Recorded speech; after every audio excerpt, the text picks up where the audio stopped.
예, 이런 야당의 이른바 홀대론에 대해서 청와대와 여당은 사실과 다르다는 입장을 계속 내놓고 있습니다. 그렇다면 이른바 팩트는 무엇인가? 이번 방중 일정 조율 과정을 하나하나 짚어보도록 하겠습니다. 외교부의 이욱헌 의전장이 옆에 나와 있습니다. 어서 오십시오. 예, 직접 그러면 다 짜셨습니까? 네, 저희가 뭐 실무 책임자로 방중 일정을 준비하고 중국 주가도 협의를 했습니다. 물론 뭐 이번에 수행도 같이 하셨을 테고요. 그렇습니다. 예. 우선 그 혼밥 논란입니다. 이제 국빈 방문이었는데 중국 측 인사와 식사를 한 것은 예를 들면 한 두 끼뿐이다. 왜 혼밥을 했어야만 되느냐? 네. 만나줄 사람이 없어서 그런 것이냐? 라는 얘기가 나왔습니다. 네. 예, 상당히 좀 안타까운 논란이라고 생각이 됩니다. 사실 12월 14일 중국 서민식당에서 조찬을 하게 된 것은 문재인 대통령께서 중국 또는 중국인의 마음을 얻을 수 있는 일정을 만들어 보라는 이런 특별한 지시가 있었습니다. 그래서 저희가 여러 사례 또 전례 등을 연구를 해서 중국인들이 애용하는 그런 이제 서민식당에 가는 것이 좋겠다 해서 중국 측과도 협의를 했고요. 중국 측에서도 아주 뭐 훌륭한 생각이라는 그런 반응을 보였습니다. 그래서 어떻게 보면 혼밥이 아니라 중국인 14억 중국 인민들하고 중국 국민들하고 식사를 했다고 이렇게 해석을 할 수도 있을 것 같고요. 뭐 아시는 바와 같이 조찬 행사는 중국 언론이나 또 SNS 등에서 많이 보도가 되었고 중국 국민들로부터 아주 높은 호응을 받았습니다. 그리고 또 아시는 바와 같이 사실 뭐 사드 문제로 한한령이다 이런 얘기도 있었습니다만은 이렇게 중국 국민들에게 다가가는 그런 일정을 통해서 한한령을 부식시키고 녹이는데도 상당히 일조를 하지 않았느냐 저는 이렇게 생각을 합니다. 그러니까 그것도 지금 그러니까 이욱헌 의전장께서 그쪽 실무자하고 같이 협의해서 그럼 장소 같은 것도 정했다 그런 말씀. 그렇습니다. 근데 이제 사실 그 정상회담은 동선 하나하나가 사전에 서로 협의하고 의견을 구한다든가. 그래서 사실 이제 합의까지 이루어져야만 가능한 거 아닌가요? 그렇습니다. 제가 알기로는 그런데. 예, 그렇습니다. 모든 일정에 대해서는 양국 당사 해당 기관 간에 사전에 긴밀히 또 협의를 하고 또 합의를 해서 추진이 되고 있습니다. 이제 지금 이것을 비판하는 쪽에서는 중국 측이 혹시 이런 문제에 대해서는 소홀하게 나왔던 것이 아니냐라는 의심을 하고 있는 것 같아서요. 저희가 보기에는 뭐 소홀하지는 않았다고 생각하고요. 이번에 가셔서 시진핑 주석과의 뭐 공식 환영식 또 정상회담, 국빈 만찬 이런 모든 아주 중요한 국빈 방중에 따르는 일정이 다 포함이 되어 있었고요. 또 중국의 소위 의전서열 1, 2, 3위 시진핑 주석 또 이커창 총리 또 장도장 상임위원장 이런 모든 분들을 두루두루 만나서 뭐 좋은 말씀을 나누셨고 또 상당한 합의를 이끌어내지 않았습니까? 그래서 또 국빈 만찬만 해도 그렇습니다. 이번 우리가 국빈 만찬 개최된 장소가 인민대당 안에 금색 대청이라고 아주 가장 크고 화려한 장소에서 이거 했고요. 과거에 한 번 있었습니다만은 우리 정상이 방중시에 이번에 그곳에서 개최됐었고 처음이라고 처음에 얘기가 나와서 그게 좀 논란이 됐죠. 처음은 아닙니다. 2013년도에도 한 번 있었습니다. 그리고, 알겠습니다. 그리고 특히 제가 또 강조를 하고 싶은 것은 국빈 만찬 이후에 양국이 공동 기획한 문화 행사를 양국 정상께서 같이 참관을 하셨습니다. 알겠습니다. 이건 아주 뭐 유례없는 일입니다.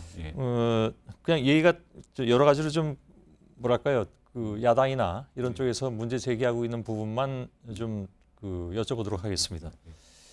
쿵시한유 중국 외교부 부장조리 차관보급이다. 국빈 방문에 이 사람의 영접 나온 것은 격에 맞지 않는다라는 것이 이제 야당 쪽의 주장입니다.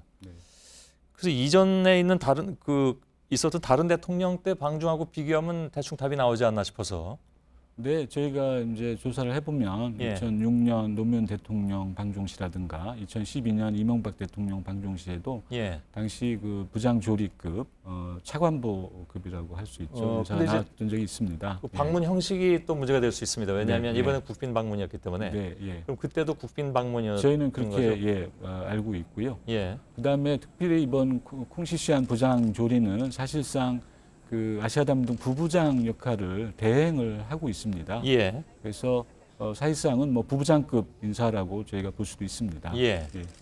뭐 기왕이면 차관법급이 아니라 조금 더 급수가 되는 사람이 나왔으면 좋겠다는 생각도 하십니까? 예, 그것은 저희가 이제 상대방의 사정에 따라서 좀 다릅니다. 예, 우리나라 같은 경우에도 뭐 외교 장관이 직접 출영을 나가거나 예. 또는 이제 경우에 따라서는 차관이 나가는 경우도 있고요. 예. 그때 상황에 따라서 하기 때문에 저희는 가급적이면 그 상대국의 예. 그런 입장이나 사정을 존중한다 이런 생각을 갖고 있습니다. 알겠습니다. 또 한 가지가 있습니다. 그 난징 추모식 날하고 겹치면서 결과적으로 이제 문 대통령이 도착한 날 시진핑은 베이징에 없어서 네. 물론 그 이제 뭐 80주년이고 해서 중요한 행사이고 네. 간다는 것은 뭐 얼마든지 있을 수 있는 일인데 네. 다만 사전에 네. 이 날짜 조율을 할 때 네. 그날은 좀 피해서 하는 것이 어땠느냐 하는 이견도 있었습니다. 네. 거기에 대해서는 어떻게?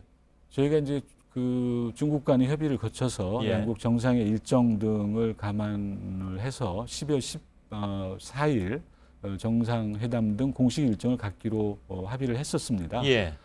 다만 이제 이번 일정에서 보듯이 중국에 가서 여러 일정을 또 소화를 하셔야 되고 또 충칭 그 지방 방문도 있었지 않습니까? 예. 그래서 그런 일정을 감안했을 때 12월 14일, 15일만 가지고는 그런 일정을 소화하기 어렵고 그래서 하루 먼저 13일 날 중국을 방문하셔가지고 우리 동포 간담회라든가 그 한중 비즈니스 라운드 테이블 이런 행사를 개최를 한 것이거든요. 예.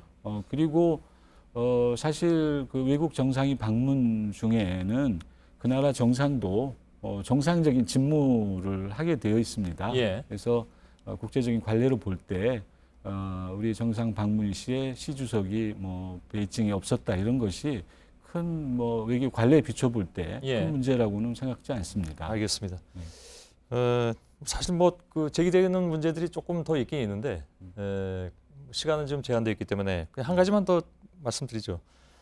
그 이런 얘기도 있습니다. 그러니까 10월 31일 사드 합의 그때 네. 산불이니 뭐니 이런 얘기들이 다 그때 나왔던 얘기들이죠. 그런데 중국 내에서는 군사 안보 라인이 외교 라인대로 당신들이 이거 한국하고 잘못한 거야. 그렇게 좀 만족스럽지 않아. 네. 라고 얘기한 바람에 중국 외교 라인이 이번에 의도적으로 뭐 국빈 방문 의전에 소극적이었던 것이 아니냐 이런 얘기도 일부에서는 또 꺼내놓고 있습니다. 네. 그런 걸 느끼신 적은 없으십니까? 없습니다. 제가 사실 11월 말에 우리 정부 합동답사단을 이끌고 중국 예. 측과 가서 여러 가지에 대해서 협의를 했고요. 또 여러 채널을 통해서 뭐 우리 주 중국 대사관 등 예. 여러 채널을 통해서 협의를 했습니다마는 제가 뭐 중국 측이 우리 그 일정 주선에 소극적이라고는 전혀 느끼지를 못했고요. 예. 그리고 실제 일정에서 나타난 바와 같이 필요한 모든 일정이 다 포함이 되어 있었고 예. 중국 측은 나름대로 여러 의미 있는 일정 또 충분한 이유를 제공했다고 알겠습니다. 생각합니다. 직접 이번 일정을 조율한 당사자인 외교부 이욱헌 의전장께서 오늘 나와서 말씀을 해주셨는데 이에 대한 또 야당의 반응이 또 나오겠죠. 예. 네. 그럼 뭐 어떤 반응이 나오는지는 좀 예. 지켜보도록 하겠습니다. 제가 뭐 행사 이렇게 실무를 준비한 실무자 입장으로서 이런 예. 논란이 된 것에 상당히 좀 송구스러운 마음을 갖고 있습니다. 예. 다만 이제 사실 이런 거에 대해서 중국 측도 좀 의아하다는 이런 또 생각을 하고 있고 예. 또 중국 측 입장도 저희가 좀 생각할 필요가 있지 않나 이런 생각이 듭니다. 예. 알겠습니다. 오늘 말씀 잘 들었습니다. 감사합니다. 예.